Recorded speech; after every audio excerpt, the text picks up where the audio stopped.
Hi welcome करिछि मोर गोटे mini blog को। तो डेट स्टार्ट होछि मोर ब्रेकफास्ट रु। आज गोटे हेल्दी वाला ब्रेकफास्ट मु खाउतली। देन खाई सरला परे इच्छा हेतला टिके आइसक्रीम खाइबा को। आ फ्रिज रे आइसक्रीम जेहेतु दियर आनी के मते स्पेशली देइथिले तो ताको खाइथिली।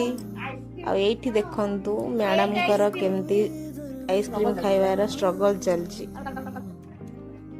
से खाउचंती और सुआ भी कहला कि मु भी खाइबी तो ताकू दउतली से खाइला। लंच टाइम देन हे गला तो लंच रे जहा रोसई हेतला मैडम कर पसंद नथिला तो से ऑनलाइन रो ऑर्डर करले बिरयानी।